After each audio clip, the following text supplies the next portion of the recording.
Sveiki! Šiandien pasižiūrėsime, kaip galime spręsti 2024 metų matematikos valstybinio brandos egzamino pirmos dalies užduotis. Priminsiu, kad pirmoje dalyje iš viso yra 10 klausimų, kiekvienas iš tų klausimų turi po 4 atsakymų variantus, iš kurių tik vienas yra teisingas. Už kiekvieną teisingai pasirinktą atsakymo variantą mes galim gauti 1 tašką, taigi iš viso pirmoje dalyje galim susirinkti 10 taškų. Na tai ko gero ir pradėkime. Pirma užduotis, kuriame paveiksle pavaizduotas funkcijos y lygų 3x grafiko eskizas. Na, jeigu žinom, kaip atrodo rodiklinių funkcijų grafikai, iš karto galėtumėm žymėti teisingą atsakymą. Jeigu nežinom, tai galima samprotauti pavyzdžiui taip. Kadangi čia turim 3x, tai galim pastebėti, kad ir koks būtų x, ar x būtų neigiamas skaičius, ar 0, ar kažkoks teigiamas, 3x visada bus daugiau už 0, visada bus teigiamas.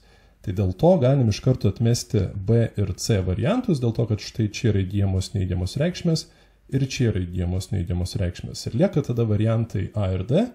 Ir pastebėkim, kad A variante mes turim mažėjančios funkcijos grafiką, o D variante turim didėjančios funkcijos grafiką. Tai kaip žinoti, kuris yra pas mus?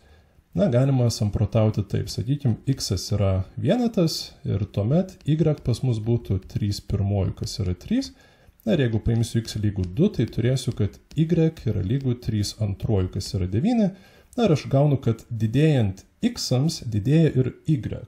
Ne, x buvo 1, gavau y3, tada padidinau x, gavau, kad ir y padidėjo. Tai na, mes turim turėti didėjančią funkciją, dėl to A mums netinka ir teisingas atsakymas yra D. Antra užduotis. Mokyklos mokiniai ruošia renginį. Buvo apklausti visi vienos klasės mokiniai, kiek valandų per savaitę kiekvienas iš jų skyrė renginiui ruošti. Lentelėje pateikti šios apklausos rezultatai. Apskaičiuokite, kiek vidutiniškai valandų per savaitę šios klasės mokinys skyrė renginiui ruošti. Na gerai, tai jeigu mums reikia apskaičiuoti, kiek vidutiniškai valandų skyrė vienas mokinys tam renginiui ruošti, tai galim suskaičiuoti, kiek visi mokiniai paskyrė valandų renginiui ruošti ir tada padalinti iš mokinių skaičius. Na, taip mes gausim teisingą atsakymą. Tai galima skaičiuoti taip. Tai 10 mokinių skyrė renginiui ruošti 8 valandas, tada dar 9 mokiniai skyrė 10 valandų, 6 mokiniai skyrė 16, 4 skyrė 18 ir 1 skyrė 22 valandas. Ir jeigu mes štai šį rezultatą padalinsim iš mokinių skaičiaus, kas yra 10 plus 9 plus 6 plus 4 ir 1, na tai gautumėm tada čia 360 padalinta iš 30, na ir galutinis atsakymas turėtų būti 12, tai jisai yra variantas B. Trečia užduotis. Kolegijos virtualiosios bibliotekos skaitytojo paskyros slaptažodis sudaromas iš 4 simbolių. Pirmasis slaptažodžių simbolis turi būti vienas iš 5 ženklų, štai šitų, o kiti 3 slaptažodžių simboliai turi būti 3 skirtingi skaitmenys. Na, čia turim porą pavyzdžių, kaip gali atrodyti tie slaptažodžiai. Kiek iš viso skirtingų slaptažodžių galima taip sudaryti? Na, tai čia mes turim kombinatorinį uždavinį, mes konstruojam slaptažodžius iš viso 4 simbolių. Tai pirmąjį simbolį mes galim rinktis bet kurį iš štai šitų 5, dėl to mes turim 5 pasirinkimo variantus. Tada toliau turi būti skaitmenys, kurie turi būti skirtingi. Tai kadangi skaitmenų iš viso yra 10, na 0, 1, 2, 3 iki 9 yra iš viso 10 skaičių, tai tuomet čia renkamės iš 10 variantų, nes čia gali būti bet koks skaitmo, ar ne?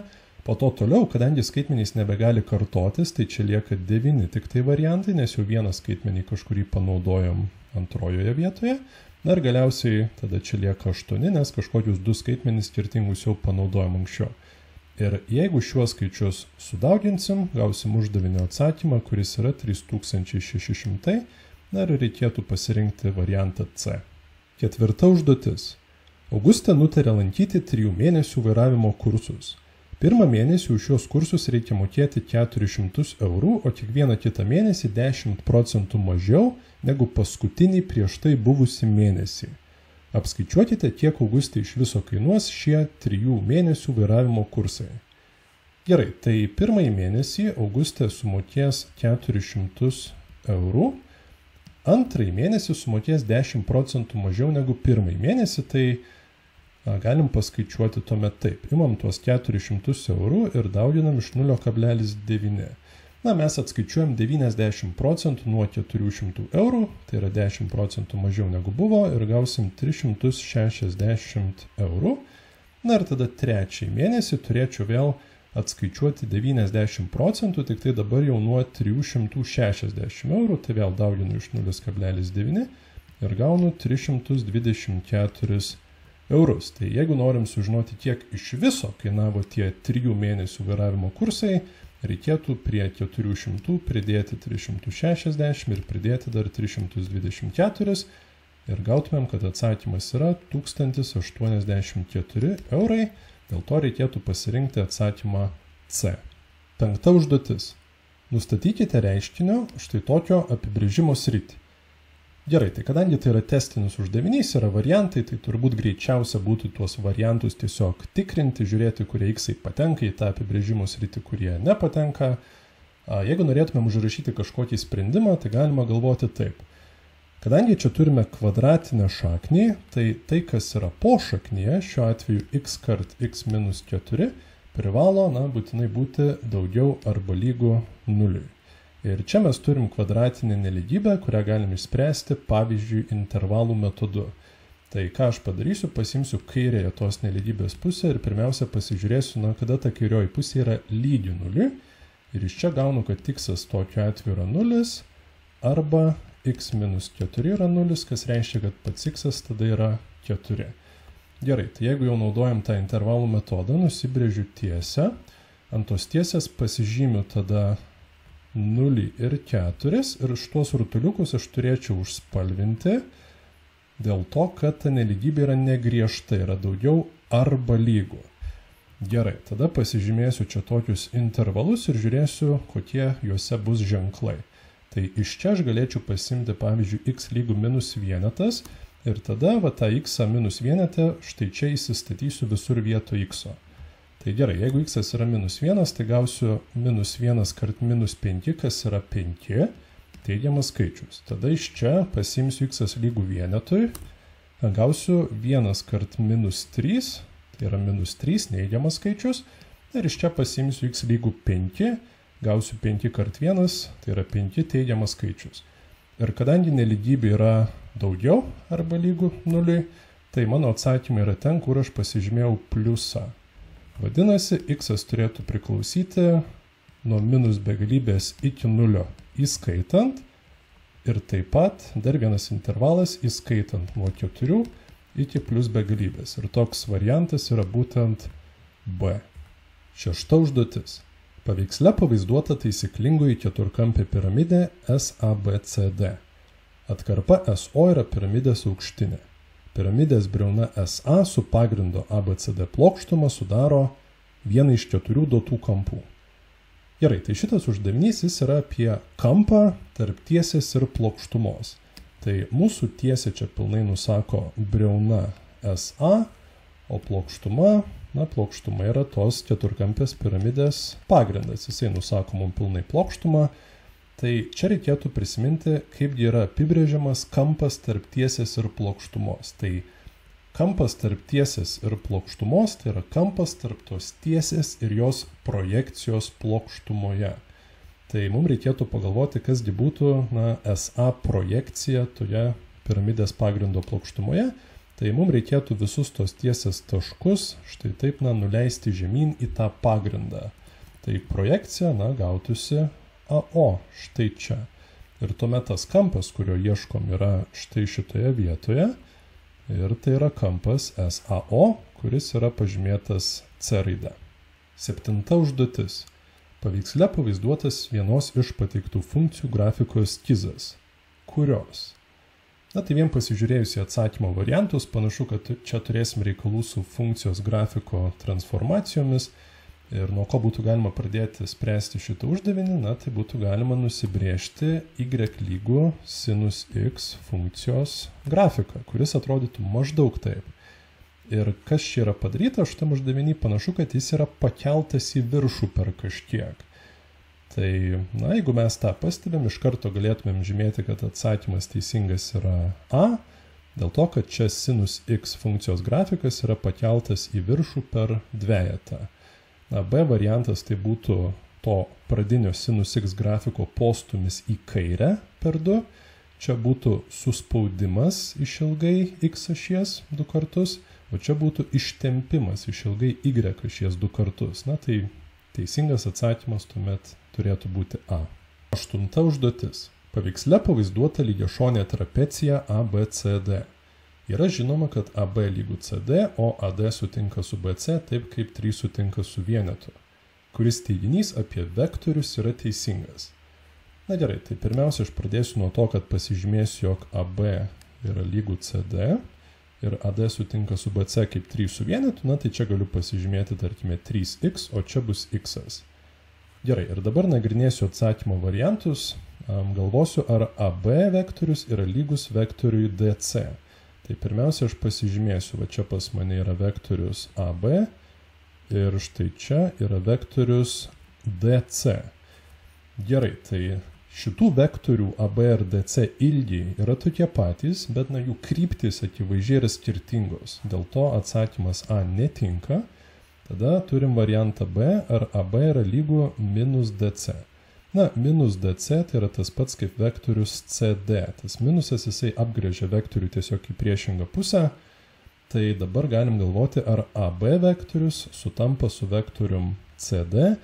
Ir vėlgi, kad ir ilgiai tokie patys, bet kryptys vis tiek nėra tokios pačios. Dėl to B netinka. Tada variantas C. Galvokim, ar vektorius BC yra lygus minus 3AD. Tai kas tas minus 3AD? Jeigu mes pasimtumėm vektorių AD, čia taip krivokiai nupiešiu, ir jeigu mes jį padaugintumėm iš 3, tai mes prailgintumėm jį 3 kartus, ir tada su minusu dar apgręžtumėm į priešingą pusę. Tai tikrai nesutaptų vektoriaus BC ir vektoriaus minus 3AD ilgiai. Dėl to variantas C irgi netinka. Variantas D čia atmetimo būdu gaunam, kad yra teisingas, bet galim ir pasižiūrėti. Tai vektorius AD, sako, turėtų būti lygus 3 kart vektorius BC, bet taip ir būtų, nes BC vektorius yra štai čia. Jeigu mes jį prailgintumėm 3 kartus, tai ir ilgis būtų toks pat kaip vektoriaus AD ir kryptis tokia pati, dėl to atsakymas tikrai turėtų būti D. 9 užduotis. Ant stalo stovi kūgio formos vaza. Šio kūgio aukštinė, kurios ilgis h, statmena stalo horizontaliam paviršiui. Į vazą įpilta tiek vandens, kad jo paviršius yra 2/3 h aukštyje nuo kūgio viršūnės. Nustatykite, kiek mililitrų vandens yra vazoje, jeigu jos talpa lygi 1350 ml. Gerai, tai tokį uždavinį aš bandyčiau bent jau spręsti su proporcija. Tai apsirašyčiau turbūt viso šito didelio kūgio tūrį ir šito, kur yra vanduo užpildytas, to mažesnio tuomet kūgio tūrį. Ir taip, ko gero, bandyčiau susidaryti proporciją su tomis talpomis. Tai gerai, pirmiausia, tada visas didysis kūgis, ir su ta neužpildyta dalim, tūris būtų koksai, būtų 1/3 pi r kvadratu, kur r aš laikau čia, spindulys, ir kart pilnas aukštis h. Va šitoje vietoje mes turime h. Gerai, tai tuomet pas mus tilptų 1350 ml. Gerai, dabar apsirašykim, to mažesnio kūgio, kuris čia taip, pasakysiu, pilkai nuspalvintas kūgis, jo tūrį. Tai tuomet čia turėtumėm 1/3 ir būtų pi ir didysis klausimas dabar, ką vietoj r parašyti, kiek yra čia. Tai tą reikėtų mums apsiskaičiuoti ir kaip tą padaryti, galima pavyzdžiui pastebėti, kad šitas statusis trikampis yra iš tikrųjų panašus į šitą didesnį statųjį trikampį, nes jie abu turi po statų kampą štai čia ir dar vieną bendrą kampą čia, taigi pagal 2 kampus. Vadinasi, jeigu čia yra h pilna aukštinė, o čia yra 2/3 h, tai jeigu čia yra r, tai čia irgi turėtų būti 2/3 r. Dėl to, kad panašių trikampių kraštinių ilgiai proporcingi. Taigi čia tada turėčiau rašyti 2/3 r kvadratu ir kart aukštinė irgi kitokia, dabar yra 2/3 h. Ir tuomet čia parašysiu x mililitrų. Taigi tas x turėtų būti iš proporcijos 1/3 pi. Tada, čia iš karto pakelsiu kvadratu, parašysiu 4/9 r kvadratu kart 2/3 h. Ir turėčiau dauginti iš 1350 ir tuomet turėčiau dalinti iš 1/3 pi r kvadratu kart h. Tai kas čia nutinka, daug kas prastinasi, 1/3 pi išsiprastina, r kvadratai išsiprastina, h išsiprastina. Na ir lieka tada paskaičiuoti, kasgi čia išeina. Ir suskaičiavę gautumėm 400 ml, dėl to atsakymas turėtų būti A. 10 užduotis. Aritmetinės progresijos A1, A2, A3 ir taip toliau skirtumas D yra pirminis skaičius didesnis už 2. Pasirenkami du šios aritmetinės progresijos nariai, k-tasis ir m-tasis nariai. Yra žinoma, kad m-tasis minus k-tasis narys bus 28. Apskaičiuokite m minus k. Gerai, tai šitą uždavinį galim bandyti spręsti naudodamiesi aritmetinės progresijos bendrojo nario formulę, kuri yra egzamino formulyne, tai aš ją čia užsirašysiu, kad turėčiau.